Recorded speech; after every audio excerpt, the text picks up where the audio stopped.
and down Highway 54 in Jonesboro. And then we ended up at this house. Now this has an interesting story. I would like somebody who was actually there to come up and tell us about it. So there, Camille, you weren't there the day they first came by, right? But Kay was there. But I'd like Kay and Camille to come up and tell us some cool stories.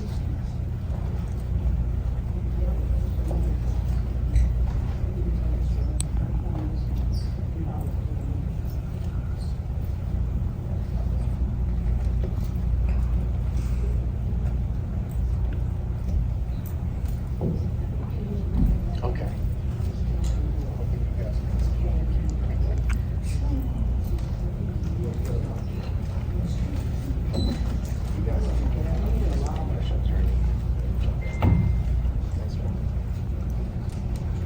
So the interesting thing is they ended up at this house by accident.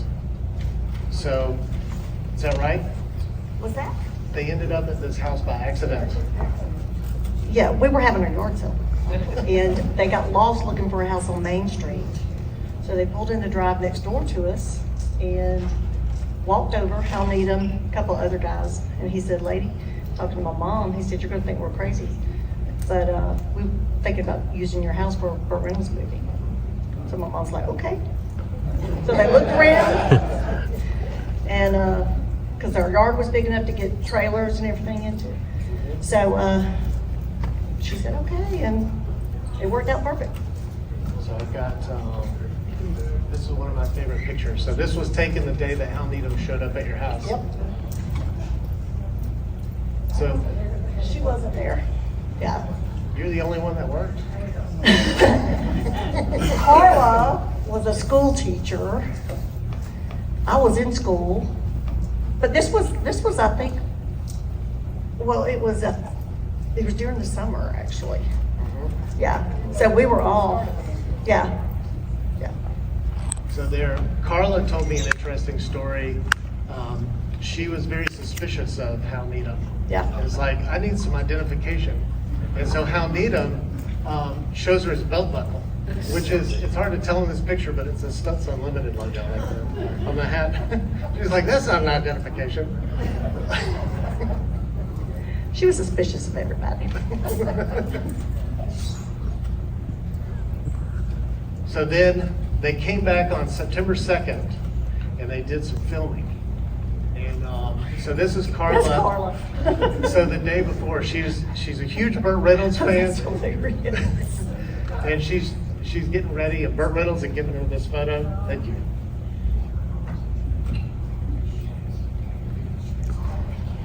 And so Kay got to be in the movie. You can see her there next to Burt. And Carla was running around all day taking photographs. So this is great. And Camille. Yeah, you were Carla. And so these are awesome. These are some of my favorite pictures. And it's a really nice collection. And so we get to kind of see the action that's happening. And if you guys are coming out to Jonesboro tomorrow, we want to kind of recreate and set some of this up before the show. So if you can come by in the morning, we're gonna have even more of these photos set up. Yep. Yeah, I took this picture because they had a funny story about the kids. My mom had to go find kids. Burt Reynolds asked her to find. Hal asked her to find some kids, so she went to the mall to look for people to come out and be the kids for the movie. And so that's what these kids. You see the backs. I took pictures of them. Now this is our yard, by the way. By the house, that's how we could get all this stuff in there because it's an empty yard. And so, but that was what that picture is. The picture of the kids that we found for the movie. Well, it was interesting for me because you said they were there all day. They got there at like 6 in the morning. They got there at 6 in the morning and left about midnight. Was when they did. Okay. Just hold the mic a little closer. So. Right there. Yeah, that's good. Okay, good.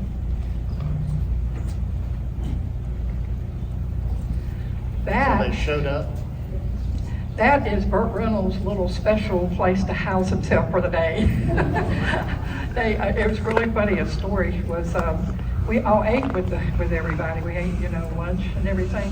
But Burt wanted a steak, so they had to go out and get him a steak, and that was where we took him to. That was where they took it to his trailer. So he ate by himself in the trailer. Him and Sally actually stayed in our bedroom, which was at the back of the house. They would climb in and out the window because nobody could see them from the street. So they stayed in mine and my sister's room. They didn't want her to know that she was there. Yeah, nobody knew that Sally was there. And there was a lot of people there. We only see the family in the movie, but the other side of the street was just Full. Oh. Yeah. My husband now, at the time, was over there, Yeah. across the street, up a telephone pole watching. We had plenty of room. All mad at us because we couldn't tell anybody anything. Okay, I'm sorry. I said, we had our family members, after this was done, were so mad at us because they said, why can't y'all tell us? But they told us a month in advance to please not say anything about the movie, that it had to be a surprise. So that's why they had them, marked off so nobody could get in the drive or anywhere that they were close to. They were across the street, is where they were. We had neighbors that snuck behind our house. Everybody was trying to see Bert, let me tell you.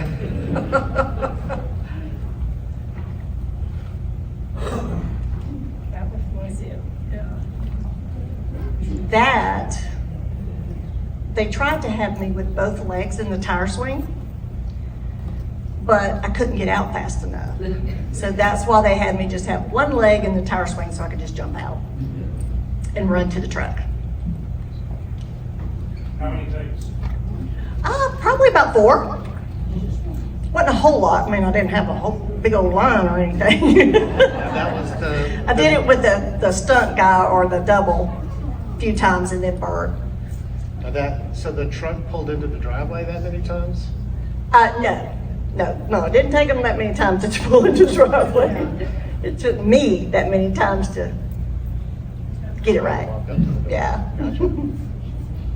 That driver got to kill you first. Bert drove it in actually, didn't he?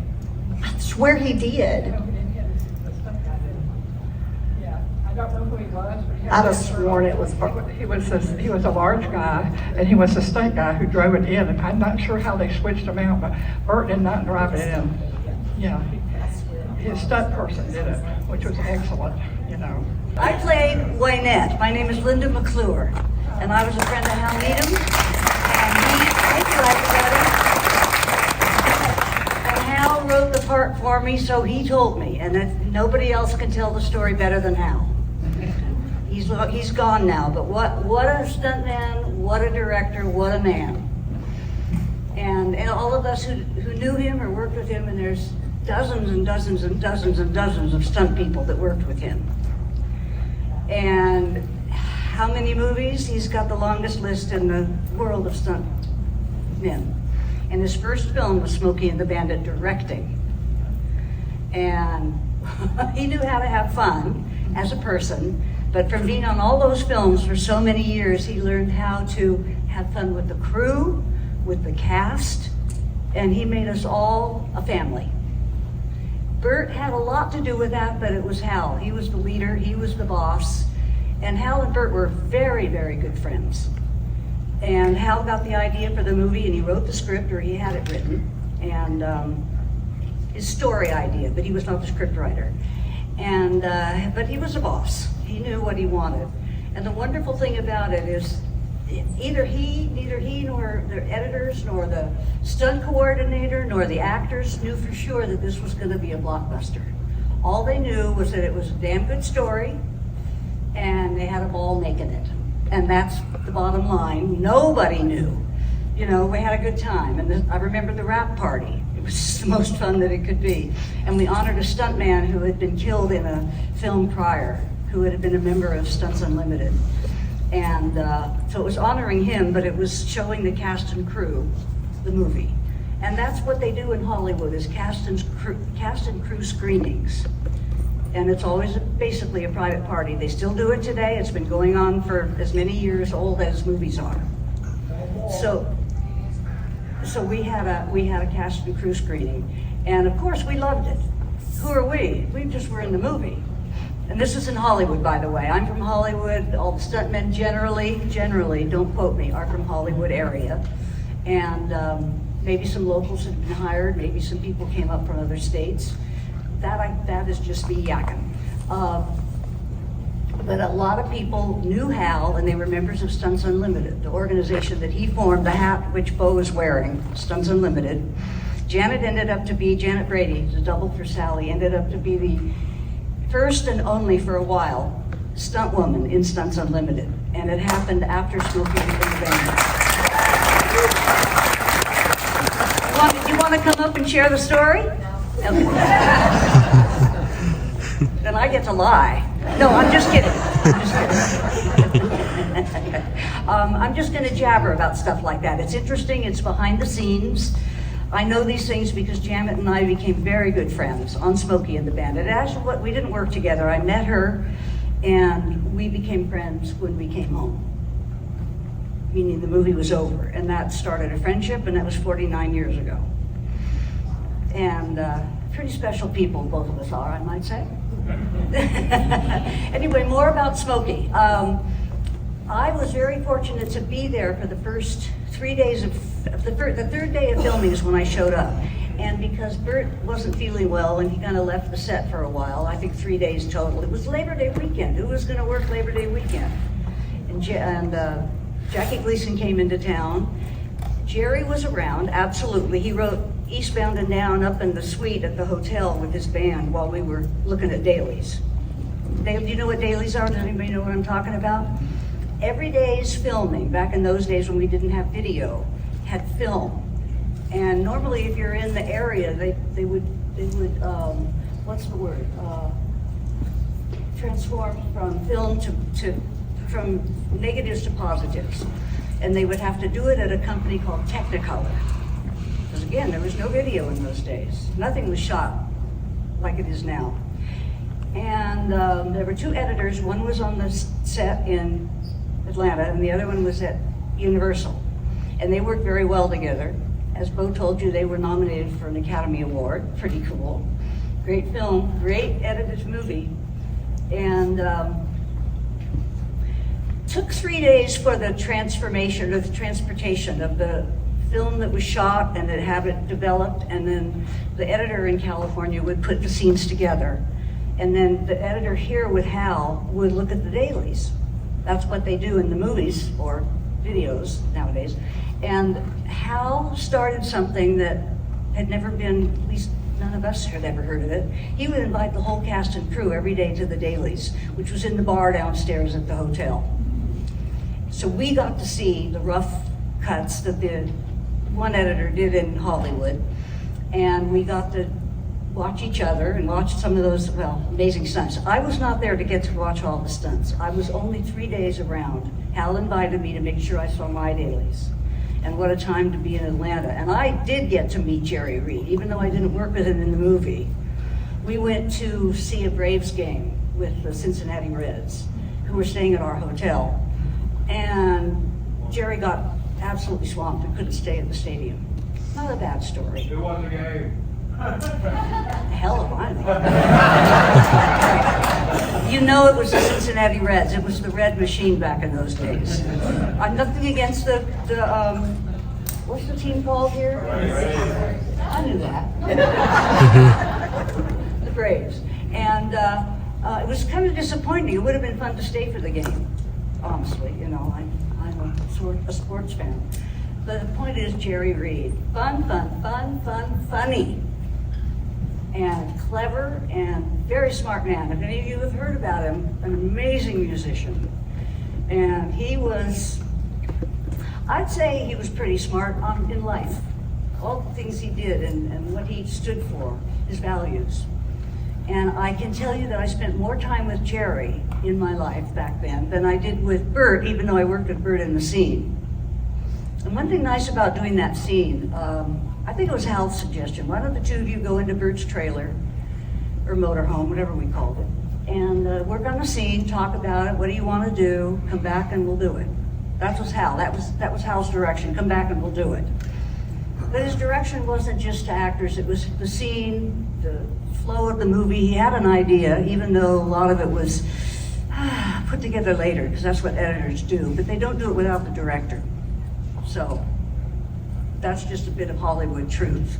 No director, unless he is the editor, will put a whole movie together. So I thought it was interesting when I first got to talk to Linda. I just assumed that she was from the South because she had an accent. Do I have one now? Am I starting to pull into it? I've been hanging out with all you Southerners. Well, she's a California girl. Yeah, I'm from California. Thank you very much. But not a bad thing, except don't go to Los Angeles. It's too crowded. It's a mess. But if you come and visit us, that's okay. Us, we who live there. For us, come visit us, we live there.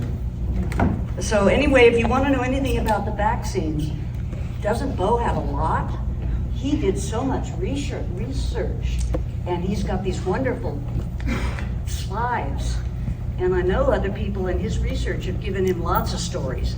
I am not the greatest informant on that, because I was not there that long, but I was a friend of Hal's, and I loved the movie, and I was so proud to be part of it.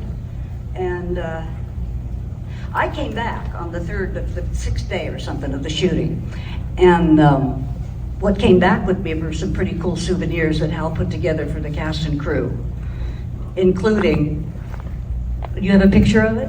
I have a picture of one of them. I sent you pictures. There was an ashtray, a belt buckle. Sorry, I have this. So this I thought was interesting because this is Janet Brady and Alan Gibbs coming on set. And that's the only picture I've seen of that t-shirt where somebody is wearing it. But It's Smokey and the Bandit, but it was the logo from Gator. and so we saw that t-shirt, and Linda sent me this. Oh, yeah. So that's what the shirt actually looks like. So she still had it. Isn't that crazy? It's not Smokey and the Bandit face, that's Gator. A movie And so- he made 2 or 3 movies before, a year before, 2 years Yeah, before. the year before. And somebody that was going to join us and they weren't able to make it was Diana Goodman, who was on the set of Gator. And so she sent me this picture. So does that look familiar? Now you really know a backstory, folks. I'm helping into my water. We Californians, we know how to do it. And that's just one of the great backstories. I mean, who but the cast and crew would know that t-shirt there never was a Smokey and the Bandit t-shirt that Hal made. Never was, to the best of my knowledge. You got one that's Smokey and the Bandit? You never got one. Yeah, they didn't. He did the ashtray, the belt buckle. What'd you say? You got the ashtray, and I got the belt buckle. It's a smoky hat. It's a small little belt buckle, smoky hat. Hello. Smoky hat. And on the back of it, Hal engraved, many thanks. No, my thanks sincerely, Hal Needham. In real tiny, tiny letters. Nice. Okay. Silas played my son. We just met today, since 50 years ago, 49 years ago. Now you realize that we're talking about, we shot 49 years ago, that was in 76. The movie came out in 77. And so next year will be the 50th anniversary of becoming the movie. So what else? Everybody who worked on the movie has great stories to tell, and sadly, nobody else is left of the stunt people except Janet. And there's only one other actress besides me that's alive still, and that's Sally Field. And we're kind of not in touch with her. I don't know, but she's not here. It's all right, we're okay without her. We got Janet who looks like her. Right.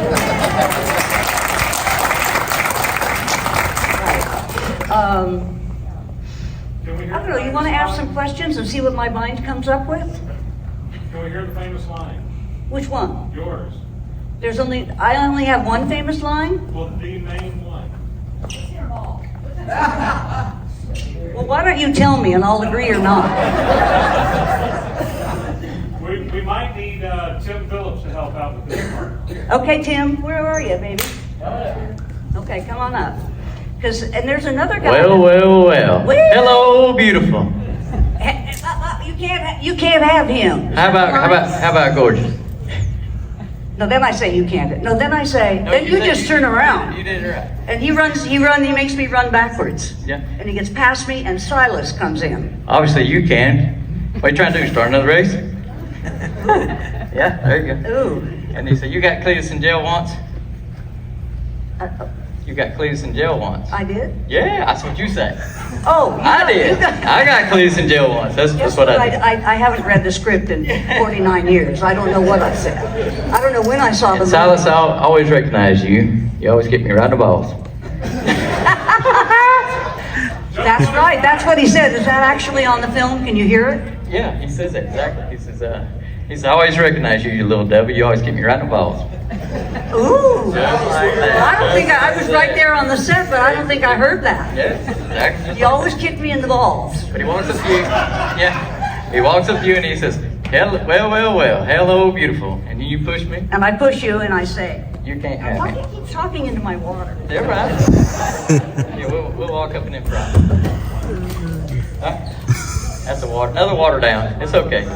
Yeah, you're good. Okay, put the top on in case I kick it. Everybody having fun? Yeah. We're about to watch a movie y'all have never seen. All right. What are we doing? We're doing the scene? Well, hello, beautiful. You can't have him. How about gorgeous? And then he pushes Yeah. me into the house, Yeah. walks past me. Yeah, and he says, obviously you can. Well, you say, actually I did it wrong, didn't I? So it's hello, beautiful. You can't have him. But how about gorgeous? When's that one come in? I know he does it. Beautiful and gorgeous. Yep. There we go. I'll do that. I'll do beautiful and gorgeous. Well. How you doing, beautiful? How about gorgeous? You can't have him. Obviously you can. What are you trying to do? Start another race? And then I tag you and go inside. Perfect. We got it that time. And then Silas comes. And then Silas comes. Go ahead. I always recognize you. He was in trouble You little this devil, you fall. kick me right in the balls. Perfect. All right, thank you guys. Back to the stars. There were more lines. Yeah, where's more? Oh, yeah. We got more lines. Oh, yeah. What do I You say got to Cletus. You got Cletus in jail once. Mud out of here. And get this mud out And of what here. do I say? Sorry, everybody. Kids get this mud out of Let's watch the movie. here. Huh? Yeah, kids get this mud out of here. Oh, and I'm tripping over the dog. Remember the dog that rode shotgun in the truck with Jerry Reed? His name in the movie was Fred. The dog's real name was Happy. So I'm tripping over him, and the kids are running, and he's trying to push me back, and I say, "Will one of you damn kids get this mutt out of here?" I ought to try acting. What do you think? And I say, damn it, Bandit, look at me. Yeah, and then I go, "Damn it, Bandit, look at me!" I find it hard to look at you, Annette. Especially when you got those things in your hair. Curlers. Makes me think you listen to a radio station in Savannah. Yay! We did it. What a good, yeah, it took you a while.